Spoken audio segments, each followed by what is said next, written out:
आप अपने जीवन को विचार करके देखिए कि आपके करने से आज तक क्या हुआ है। कोई तुम्हारा मित्र नहीं है, यहाँ कोई तुम्हें सहयोग देने वाला नहीं। मान लीजिए भ्रमित है, इसलिए आपको लगता है आपके कोई दोस्त है, कोई आपके सहयोगी है, कोई आपके संरक्षक हैं। बिल्कुल नहीं। सच्ची मानिए उन पर बड़ी कृपा है जिनको पग पर धोखा मिलता है। दुनिया में लाखों का मेला जुड़ा, हंसा जब जब उड़ा। तो इस बात को पकड़ो ना यार। प्रभु से केवल एक ही प्रार्थना करो, यदि तो इस बात की पूर्ति प्रभु उसी समय प्रार्थना करते ही शुरू कर देते।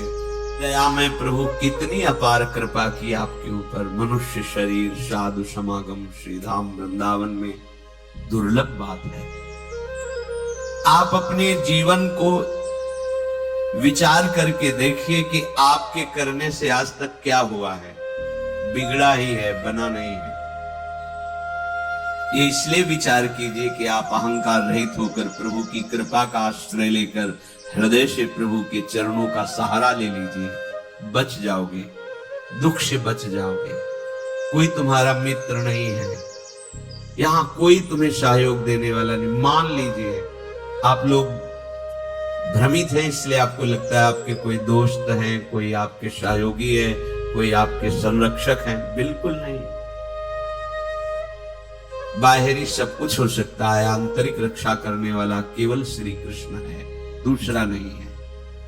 सच्ची मानिए उन पर बड़ी कृपा है जिनको पग पर धोखा मिलता है, प्रतिकूलता मिलती है, तो उनको असलियत समझ में आ जाती है। फिर वो सत्य की तरफ मुड़ते हैं, उन्हें साधु समागम मिलता है और वो सत्य में प्रतिष्ठित हो जाते हैं। आज से हमें समझना चाहिए कि भगवत कृपा पात्र है। अब हमारी दुर्गति नहीं हो सकती, क्योंकि प्रभु की कृपा किसी निमित्त को लेकर के नहीं हुई है, अहेतु की कृपा है।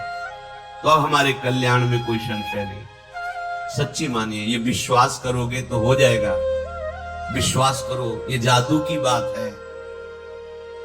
मेरा कहाँ कल्याण होगा, मैं तो गृहस्थ हूं, मैं विषयों में फंसा हूं, मैं दुर्गति पक्की है।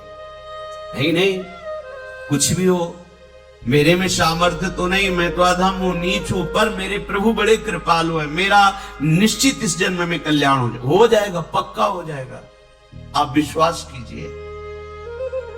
आप हर समय अपने भाग्य को सराहिए। मैं प्रभु का शरणागत हूं, अहोभाग्य नहीं। प्रभु ने मुझे स्वीकार कर लिया। अगर स्वीकार किया ना होता तो मुझे साधु संग न मिलता। जो प्रभु मोहि अनुग्रह कीन्हा, तो तुम आई दर्श हट दीन्हा। देखो, प्रभु ने मेरे पर कृपा की ना, तो हे महाभागवत हनुमान जी, आप अपनी तरफ से आकर मुझे दर्शन दिए ना। अब मोहि भाव भरोसा हनुमंता, बिनु हरि कृपा मिले नहीं संता। आज मुझे भरोसा हो गया कि हरि की हमारे ऊपर कृपा है, क्योंकि कृपा ना होती तो आप मुझे दर्शन न देते।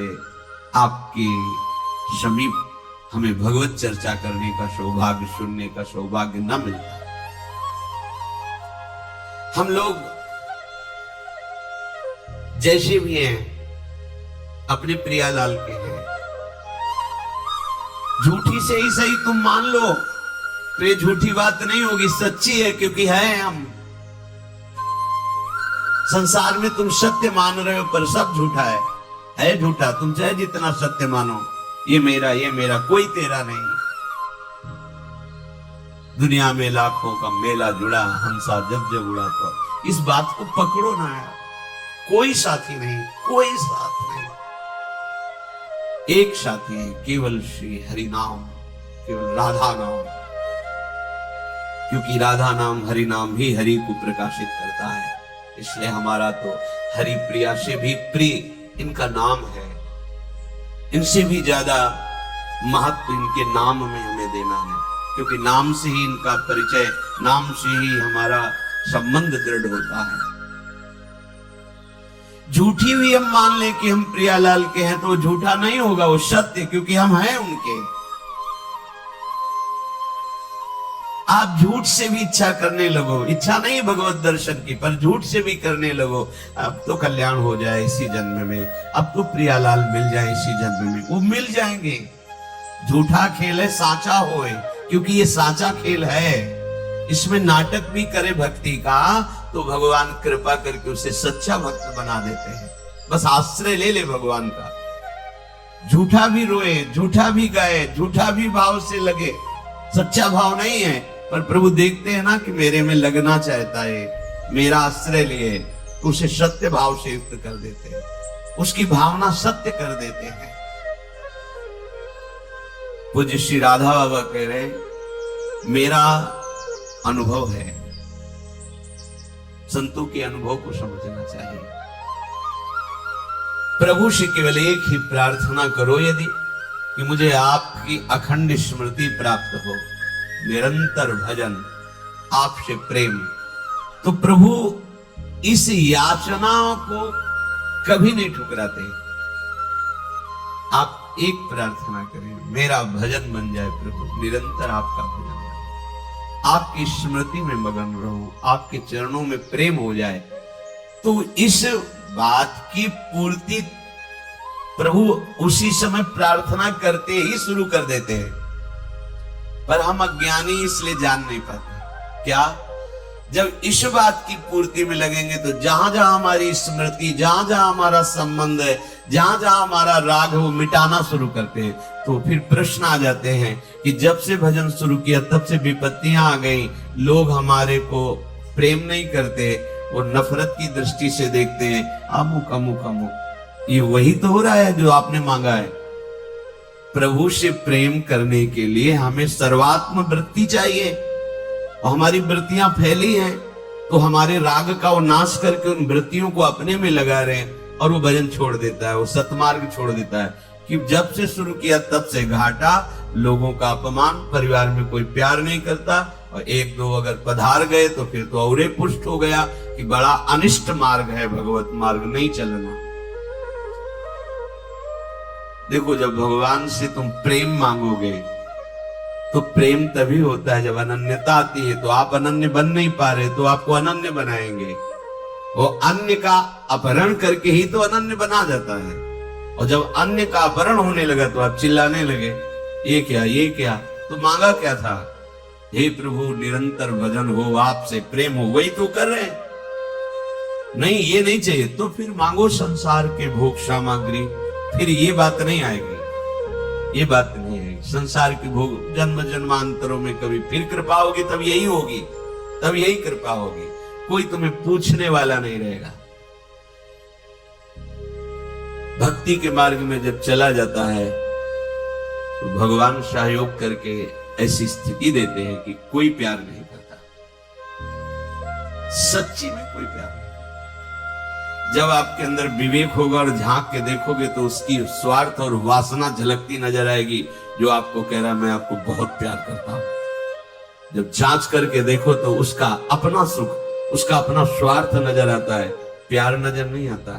प्यार होता है जिससे हम प्यार करते हैं उसको सदैव सुख प्राप्त हो, कभी स्वप्न में भी दुख प्राप्त ना हो, ऐसा केवल भगवान, दूसरा कोई नहीं।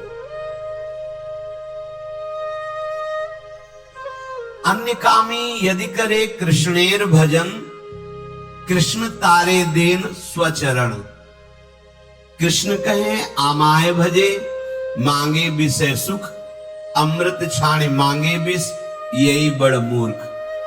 आम विज्ञ यही मूर्ख, विषय सुख केन, दिव तव चरण दिया विषय सुख भुलायु। जो अन्य कामना से हमारे प्रभु का भजन करते हैं तो प्रभु कृपा करके उसे अपने चरणों में प्रेम देने की चेष्टा करते हैं। भक्तों का संग, नाम, गुण, कीर्तन आदि के द्वारा उसे आगे बढ़ाते हैं। प्रभु कहते हैं जो मेरा भजन कर विषय सुख मांगते हैं बड़े मूर्ख हैं, ये अमृत छाण कर विष मांग रहे हैं, कैसे इनको दूं? ये बड़ी मूर्खता है जो प्रभु का भजन करके संसार के धोखेबाज विषय मांगे, हम पद प्रतिष्ठा मांगे, हम ये अमृत छाण मांगे विष, यही बड़ मूर्ख, ये बड़ी मूर्खता है। अमृत छाण करके हम विषय सुख मांग रहे हैं। देखो, सबसे बड़ा पद इस सृष्टि में आज तक किसी को मिला है तो ध्रुव जी को मिला है। ध्रुव जी अटल पदवी को प्राप्त हुए। तो जब भगवान श्री हरि सामने आए और ध्रुव जी को वरदान दिया अटल पदवी का, तो ध्रुव की आंखों में आंसू आ गए और हृदय में जलन पैदा हो गई। ये मैंने क्या मांगा? ऐसे सौंदर्य माधुर्य निधि प्रभु के चरणों की सेवा ना मांगकर, इनका प्रेम ना मांग करके मैंने अटल पदवी मांगी। उसी समय उन्होंने प्रभु से प्रार्थना की कि हे अनंत, हे भगवान, तो ये भगवत वासुदेवे मुहु निरंतरम भक्तिम प्रेम प्रवहताम सात्येन कुर्वताम अमलाशयानाम अमल आशयो एशाम ते अमलाशयाः निर्मलान्तः करणानाम महताम सताम प्रसंगः मे मम भूयात् इन भगवद गुण कथामृत पानमत्तः भवतो गुणानाम। हे प्रभु, मेरे से चूक हो गई। मैं अंदर कामना थी कि मैं ऐसा पद प्राप्त करूंगा जो हमारे पिता और पितामह को भी नहीं। प्रभु, ये चूक इसलिए हो गई कि बहुत काल तक आपके प्रेमी संतों का संग नहीं मिला। इसलिए हे अनंत, हे भगवान, भक्ति मुहु प्रवहताम त्वयि में प्रसंगो भूयाद अनंत महताम अमलाशयानाम एनांजशोल्वण मुरु व्यसनम भवाब्धिम निश्चि भवद गुण कथामृत पानमत्तः। प्रभु, जो आपके नाम जप में, आपकी लीला कथा कहने सुनने में मत्त हैं, ऐसे अपने प्रेमी संतों का मुझे संग दे दो। मुझसे जो चूक हुई, क्या चूक हुई? ये जो अटल पदवी मिली, देखो जलन हो रही हृदय में कि मैंने अटल पदवी क्यों मांगी, प्रभु की दासता क्यों नहीं मांगी। अटल पदवी ऐसी कि सप्तऋषि परिक्रमा करते हैं, सर्वश्रेष्ठ पद पर ध्रुव जी आज भी विराजमान है, पर उनको बड़ा दुख हुआ कि मैंने क्यों मांगा। सोचो, उस अटल पदवी पे अपने तो थोड़े थोड़े विषय मांग रहे हैं, उनको दुख हुआ कि मैंने दासत्व क्यों नहीं मांगा। प्रभु के समीप निरंतर रहकर इनके श्रीअंग की सेवा करता, ऐसे प्रेम निधि प्रभु की संग क्रीड़ा करता। ये चूक कहां से हो गई? पता चला भगवत प्रेमी महात्माओं का संग नहीं हुआ, इसीलिए चूक हो गई। तो कह रहे कि हे भगवान, आप यदि हम पे प्रसन्न हो तो आपके भाव में जो भरे हुए भक्तजन हैं, जो आपकी लीला कथा में उन्मत्त हैं, तृप्त हैं, ऐसे महापुरुषों का मुझे संग दो। क्यों? क्योंकि जब वो आपकी लीला कथा कहेंगे तो उनकी वो मस्ती सबके ऊपर चढ़ती है। संबंध में भरकर जब वो प्रभु को पुकारते हैं, नाम कीर्तन करते हैं, प्रभु का यश गाते हैं, तो चूंकि हम माने या न माने हम प्रभु के ही हैं, उस सबके हृदय में अपना प्रभाव डालता है। इस विविध दुखों से पूर्ण भयंकर भवसागर से वो सहज में पार हो जाता है जो भगवत प्रेमी संतों का संग कर लेता है। तेन स्मरन्त्यतितरां प्रियमी समर्त्यम ये चान्वदः सुत सुहृद गृहवित्तदाराः ये त्वज्जनाभ भवदीय पदारविंद सौगंध्य लुब्ध हृदय सुकृत प्रसंगाः। हे नलिनाभ प्रभु, जिनको आपके श्री चरण कमलों की प्रियता प्राप्त हो गई है, जो आपके श्री चरणों के चिंतन में लगे रहते हैं, ऐसे भक्तों का संग यदि प्राप्त हो जाए तो उसका प्रभाव क्या होता है? बोले वो अतिशय प्रिय अपने शरीर, अपने देह और देह के संबंधी पुत्र मित्र कलत्र घर धन धाम, इन सब से बेपरवाह होकर के आपका भजन करने लगता है। ये है संत संग का चमत्कार। ये भवदीययोः पदारविन्दयोः चरणकमलयोः यत् सौगन्ध्यं सौरभं तत्र लुब्धं आकृष्टम हृदयम मनो। उनकी स्थिति हमारे ऊपर उतरती है। ये चादो देहम अनुश्रुत सुहृद ग्रह वित्तदाराः तानपि न स्मरन्ति। बस हरि कथामृत पीत्वा मत्तः संतो न स्मरन्ति। केवलम योग योगादि निष्ठानां देहाभिमानिनानां व्यावृत्ति तो शब्देन दर्शिता। देहाभिमान से युक्त होकर बड़े बड़े योग अनुष्ठान करने से स्थिति प्राप्त नहीं होती।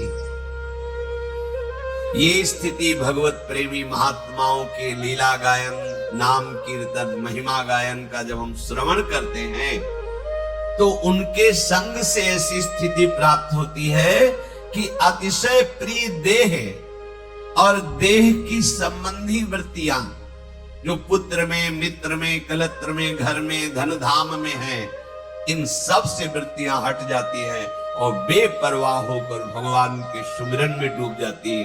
ये संत संग का प्रभाव है।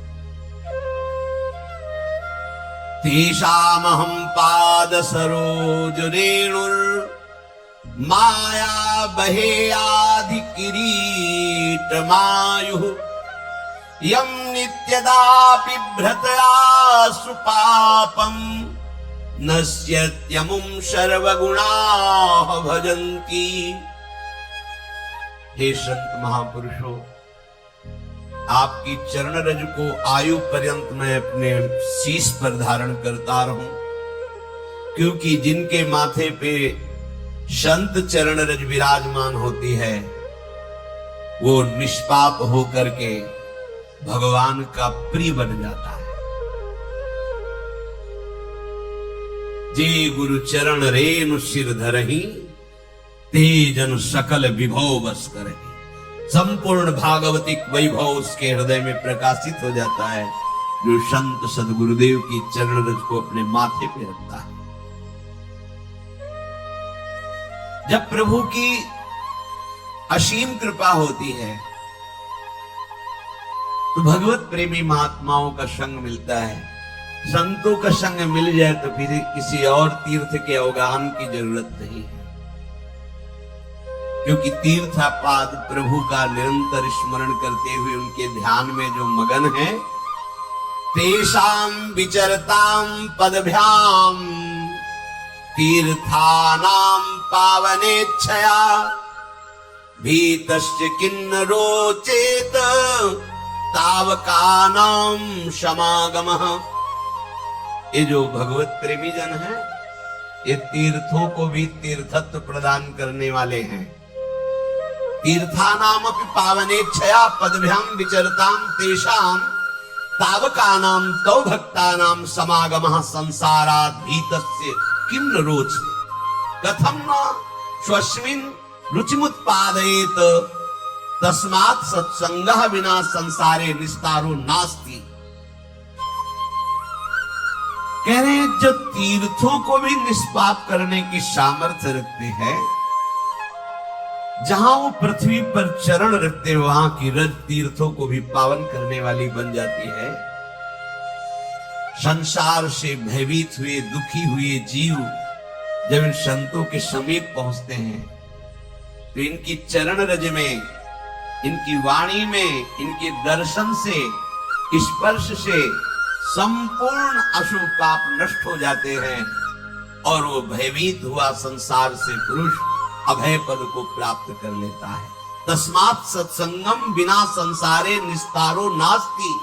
बिना संत संग के किसी का संसार से निस्तार हो जाए, उद्धार हो जाए, ऐसा असंभव। इसलिए महत्सेवां द्वार माहुर विमुक्तेस तमो द्वारम योषितां संग संगम महांतस्ते समचित्ताः प्रशांता विमन्यवः सुहृदः साधवो ये। महापुरुष संत की प्राप्ति भगवत कृपा से होती है। बस उसका निर्वाह आपको करना है। निर्वाह उनकी आज्ञा का पालन, यही महत् सेवा है। महत् सेवा द्वारमाहुर विमुक्ति, महापुरुषों की सेवा साक्षात मुक्ति पद है, अर्थात आपका निश्चित कल्याण हो गया। सेवा उनकी आज्ञा का पालन, जो महापुरुषों के संतों के संग में उनकी आज्ञा का पालन करते हैं वो मुक्त हैं, जीवन मुक्त हैं, इसी समय मुक्त हैं, ये अनुभव हो जाएगा। तमो द्वारम योषिताम संग संगम, पर सावधानी ये रखनी है कि जो केवल स्त्री संग को ही सुख समझते हैं, नाना प्रकार की भोगी वृत्तियों को ही सुख समझते हैं, ऐसे लोगों का संग त्याग दे, क्योंकि ये तमो द्वारम, ये साक्षात नरक का द्वार है। किसी एक माता बहन ने प्रश्न किया था कि शास्त्रों में स्त्री को नरक का द्वार कहा गया है, तो ऐसा क्यों कहा गया है?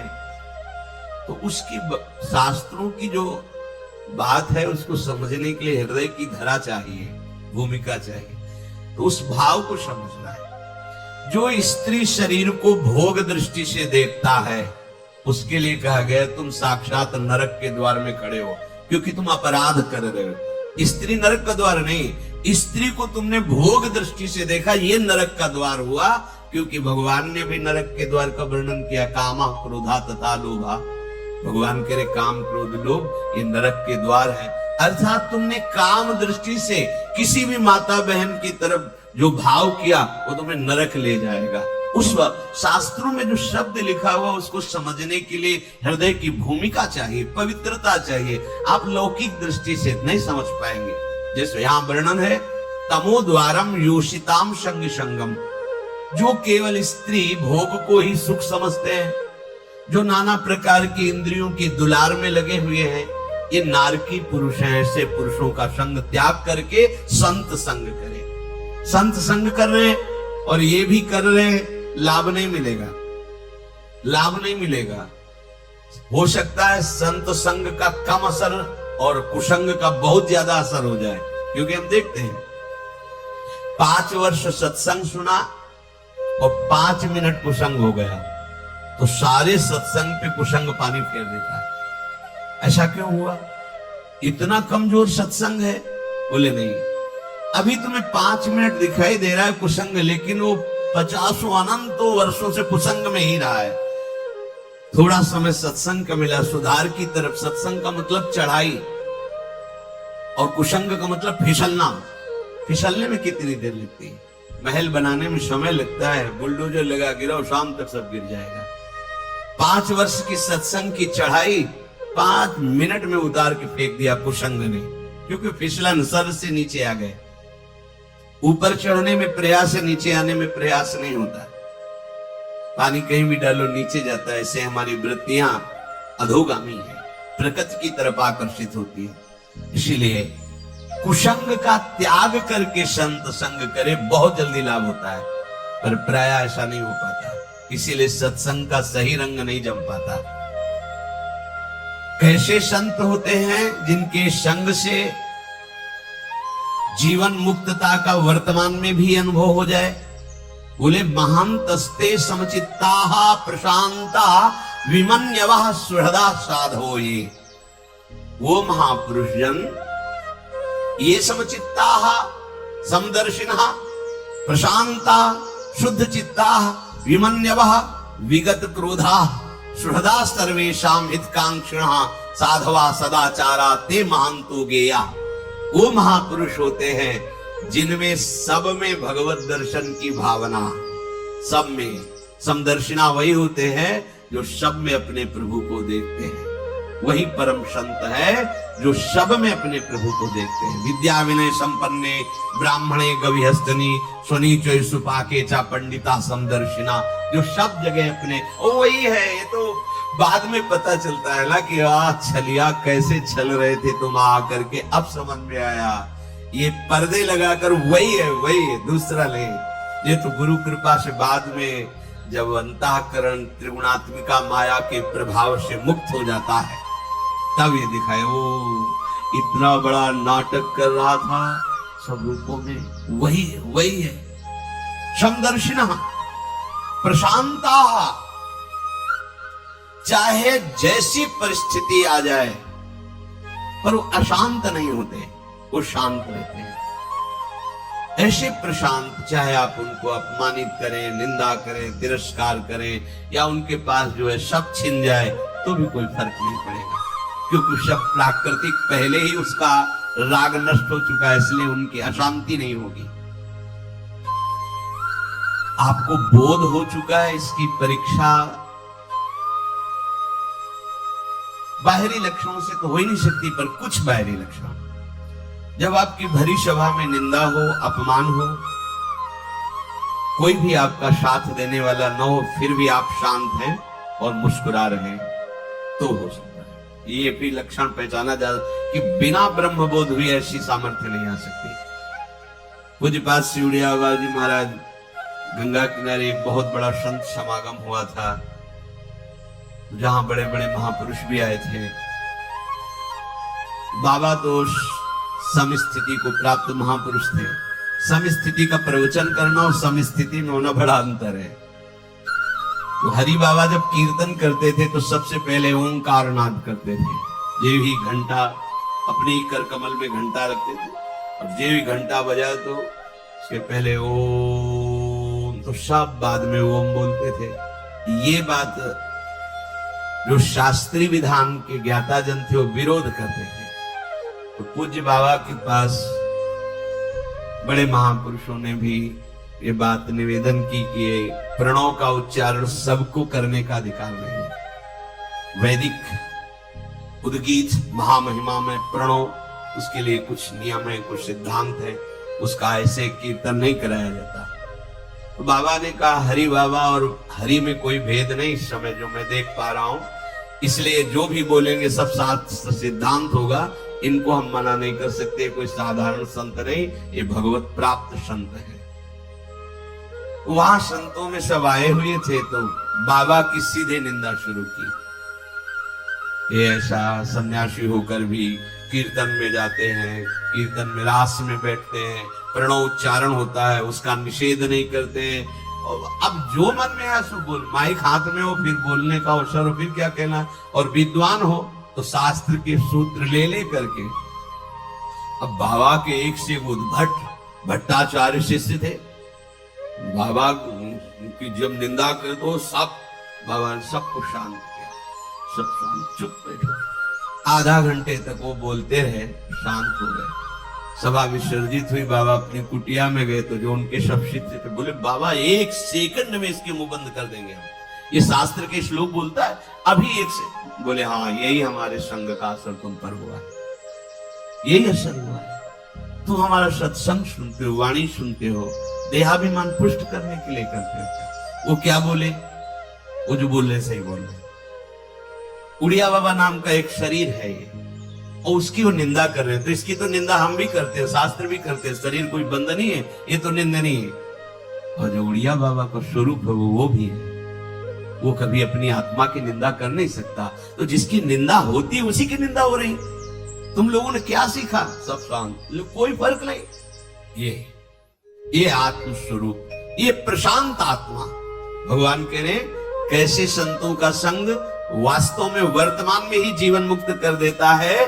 बोले समचित्ताहा प्रशांताहा, प्रशांत, बड़ी से बड़ी द्वंद्व की स्थिति आने पर भी मंद मुस्कुराहट और आनंद होना चाहिए, क्योंकि ये सब मायाकृत है, इसमें कोई लाभ नहीं। कोई तुम्हारी निंदा करे तो तुम जल गए, इसका मतलब देह भाव में हो, तभी तो तुम्हें देह की निंदा से परेशानी हुई। आत्मा की कोई निंदा कर सकता है क्या? आत्मस्वरूप की, हमारे स्वरूप की कोई पहुंच है किसी के पास? तो निंदा क्या करेगा? जानता ही नहीं तो क्या निंदा? जानता है शरीर को, इसकी निंदा तो शास्त्र भी करते हैं।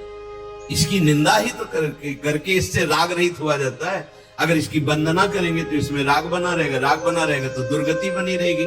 इस शरीर ही तो दुर्गति का हेतु है। प्रशांत आत्मा, ओइमन्यवः, क्रोधहीन, कभी क्रोध ना है। तो संतों में क्रोध क्यों नहीं आता? क्योंकि क्रोध की स्वयं सत्ता नहीं है, ये कामना से प्रकट होता है। अगर कामना है हमारी ये कि सब शांत बैठिए, समझिए, और अभी कोई हल्ला मचाने लगे तो अभी क्रोध आए, ए तुमको यहां का नियम पता है, शांत बैठना चाहिए, ऐसा अगर कोई भी कामना है तो क्रोध आने की संभावना है। क्रोध हम उसे ही कह सकते हैं जिसमें देह सुख को लेकर के कामना है। अगर भागवतिक कामना है उसमें जो आता है वो अपने भजन की बचाव पक्ष या पुष्टता के लिए करता है। जैसे कोई साधक भजन कर बार बार आसपास कोई विक्षेप कर तो उसको अंदर जलन होगी, अब वो क्या करेगा, प्रार्थना करेगा या रो देगा। दो बातें हैं, उसका क्रोध प्रकट हुआ पर वो क्रोध दो रूप में प्रकट हुआ। हम आपसे हाथ जोड़ते हैं, अब ऐसे बार बार विघ्न क्यों डाल रहे हैं, फिर भी नहीं मानो तो रो देगा, प्रभु देख लो हमें बहुत कष्ट हो रहा, मुझे संभालो। ये साधक की बात है, सिद्ध पुरुष को नहीं। उस समय और आनंदित होगा कि भगवान ने अवसर दिया अपनी वृत्ति को पहचानने के लिए। अब आनंदमय होकर के उसी स्थिति से निपट करके भजन में लगाओ,